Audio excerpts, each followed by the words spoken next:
Hello and welcome to another episode of Beer Man's No Bull Beer Reviews. Today I have another beer from Resident Culture Brewing Company out of Charlotte, North Carolina. This beer is called Brain Trust. This is a double IPA, double dry hopped with Citra, Mosaic, and Amarillo. And it comes in at... I know it's on here. 8.1 ABV. So, pretty excited to crack this open because I haven't had one of their IPAs in a couple weeks at least.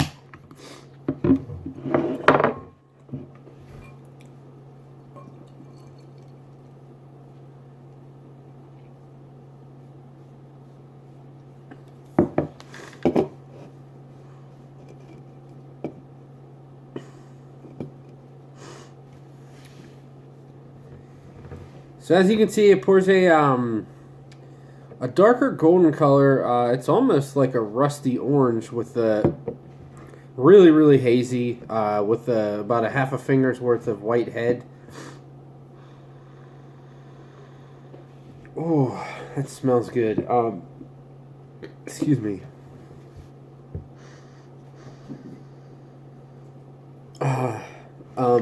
Definitely some dank character, but not that woody dankness,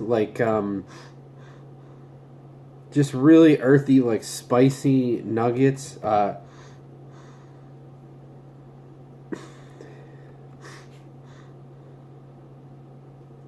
There's a little bit of pineapple in there and a little bit of like the under-ripened mango that almost has like a piney character, but it's definitely not it's not as juicy as I was expecting it to be in the aroma. I know Amarillo is definitely not juicy, but Mosaic and Citra is. I don't know what the ratio of those hops are, but I was just expecting it to be juicy just because of what was in it, not because I like that better. Because I don't. I like several different hop varieties, so we'll see what it tastes like.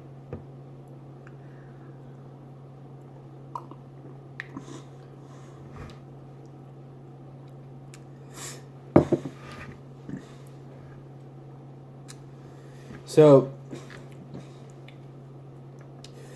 the flavor is definitely Amarillo driven, I would say, which makes sense. Now the nose makes more sense given the taste, because it definitely has more of that earthy, dank, old school character.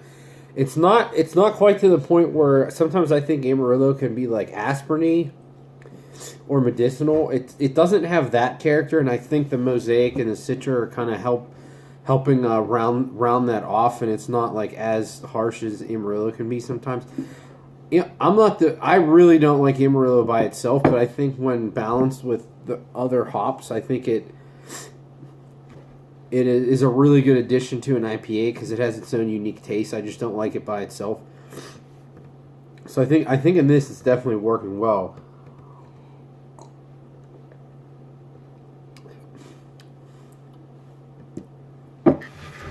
There's big, up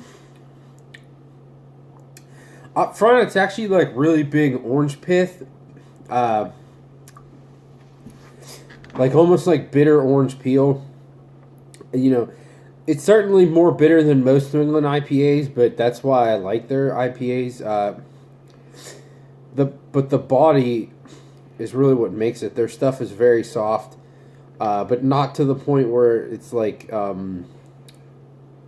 it doesn't feel chalky, or it just doesn't have it doesn't seem like there's lactose in it. It's just very soft, pillowy carbonation, really reminiscent of Brew Gentleman, just not quite to the exact same level.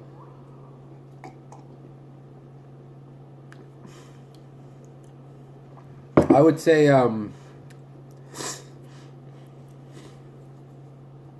the bitterness is on the higher end. The higher end for New England IPA. If this was like West Coast, it'd be pretty average. But it does have some sweetness to balance it out. But this is probably on the higher end of bitterness even for their stuff. It's still not, but it's bitterness on the front of the tongue where I don't mind it. That reminds me of like an old school IPA. It's not like some beers when you drink them too green, they have like the bitterness on the back of the tongue that just like sits there, which I really don't like. That's not what this is. I will say, I'm just thinking about how detectable the alcohol is.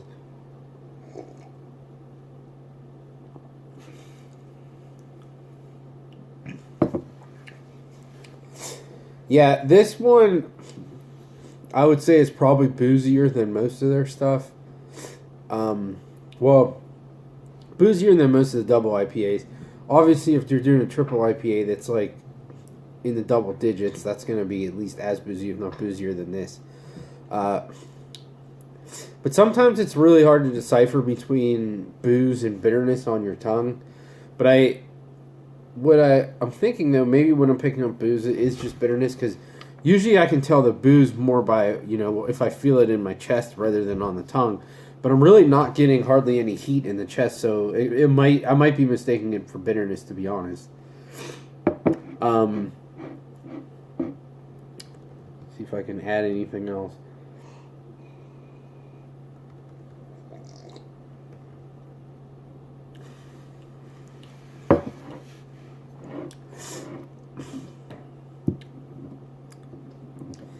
It is like a little bit garlicky.